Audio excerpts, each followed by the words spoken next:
Hey y'all, how y'all feeling? I hope you guys are feeling wonderful.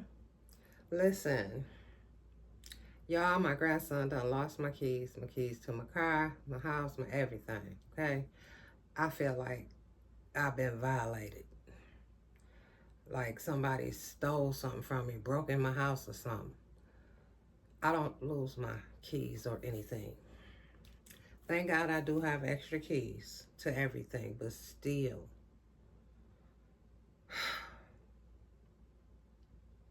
Anyhow, today we have Miss Jasmine Crockett. Yes, yes, yes, Miss Jasmine Crockett.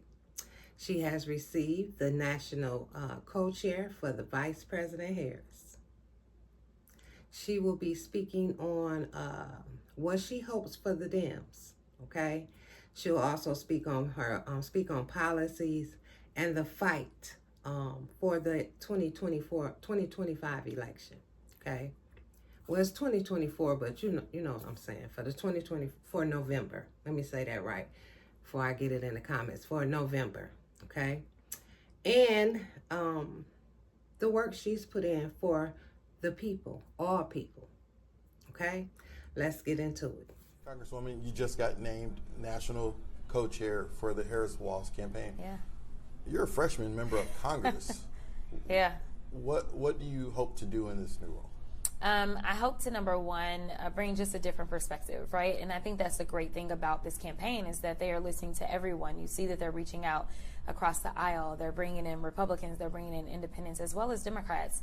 And for a long time, there's been this conversation about the old guard and the new guard and things like that. And so as we saw a changing of the guard with President Biden handing it off to Vice President Kamala Harris, I think what you also see is someone who also appreciates the younger guard, even younger than her, having a perspective. And, you know, while I was at DNC and had an opportunity to share a little bit about how our relationship started, most will probably start to assume that, you know, our relationship only grew from there, and that is true. What does the Harris campaign have to do to, new Fox poll came out yesterday that showed, these battleground states are now all in play. Yeah. What does the Harris campaign have to do? I know a lot of the speakers were talking about doing something and momentum. Yeah. You know, things can't just end after the convention. There's Yeah. still 70 odd days to the election. What does the campaign have to do to make inroads in these swing states? Yeah, so first of all, they've got to go and talk to everyone and meet them exactly where they are. You know, a lot of times people want the people to come to them. One of the things that I've done is I've gone out to the concerts and I've gotten on stages with these large crowds where they're definitely not looking to hear from a politician and been able to deliver a message. And so what we're experiencing now is that just this week, they are out in Georgia, but they're not just in Atlanta. They are going to rural Georgia. And I think that that's one of the things that we really have to dig into. If we're going to lose rural America, we need to at least stop the bleeding a little bit. But the reality is that our policies are better for rural America. Take, for example, here in Texas. We know that in rural Texas, we've got hospitals that are shutting down.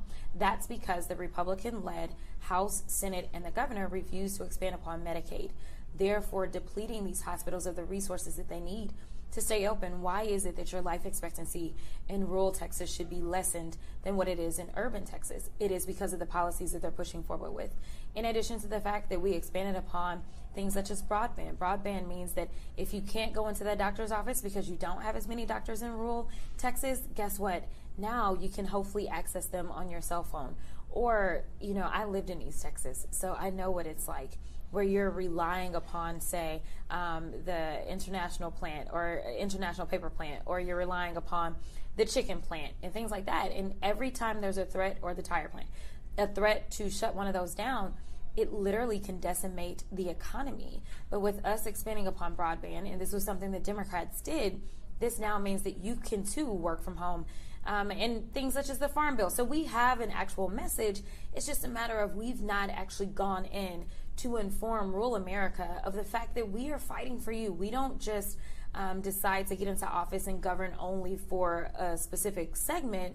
We are the type of people that govern for all Americans. And I think that that's really going to be one of the big differences, is that they not only have the energy, but they are actually working for it. When we win in November, it will be because we fought and we earned the win, not because we sat back at Mar-a-Lago hoping that cameras would come to us. I'm sorry, I had to stop it for a second. I got a question. How do you feel, how do y'all feel about her being placed as the national co-chair? Let me know in the comments. All right, let's get back into it. Finishing up your first term in office. Yeah. You know, EBJ is a legend in Dallas. But you've been, in your first 2 years, very visible. Kind of talk about the work that you've done in this district as we wrap up. Oh, my goodness. So it's truly an honor of a lifetime to serve. You know, even though I made it clear that I had questions when I first got there. But it's been an honor because, listen, this district has been in great hands for so long. The one thing that I didn't want to do was let her down, but I also didn't want to let the district down. They trusted her when she said, "This is my pick," and I wanted to make sure that they understood that even as she was leaving Congress, that she was still doing everything that she could to be in service to Texas 30. So we've been able to bring a historic amount of money to the district. Now, I have to be perfectly honest and tell you that if it wasn't for the Biden-Harris administration and the democratically controlled House and Senate in the 116th Congress, then I wouldn't have been able to pull down on these dollars. But working very closely with all of my city elected officials, my mayors, the city councils, working with our county government, I'm just really blessed that I actually have some of the best. I ain't gonna tell you what's in my cup, but it's Friday. I'm sipping. Because what they do is they reach out. Because as most know, I spent a lot of time in DC and now I spend a lot of time on the road. But I can't know what it is that they really need if they're not communicating. So we have great working relationships that's allowed us to do things such as pull down money from the Inflation Reduction Act that would start to right some of the wrongs as it relates to environmental injustice issues, which our district has been communication the target of for so long, whether we're talking about clean air, clean water, or if we're talking about clean soil. I believe that the people in my district should not have their life expectancy cut short because different corporations have decided that we would be a dumping grounds. And this administration has invested a historic amount of money in doing that. And with our regional administrator Nance, we've been able to pull down on those dollars as well as try to move into the future. One of the last things that I did was there was about a $2 million investment that's being made right there in Cedar Hill. And this is to replace 10 school buses that are diesel with 10 clean, fully electric buses. So not only kind of correcting the wrongs, but also trying to look towards the future. Reconnecting communities is another amazing thing that we were able to do in a historic fashion. We ended up with $80 million. The vast majority of that $80 million came directly to Texas 30, and no other district got any of that money. That came from Department of Transportation. This, again, is looking at wrongs that have been done historically to Black and brown communities. And so with highways that were set up in decimated communities, we're now reconnecting communities.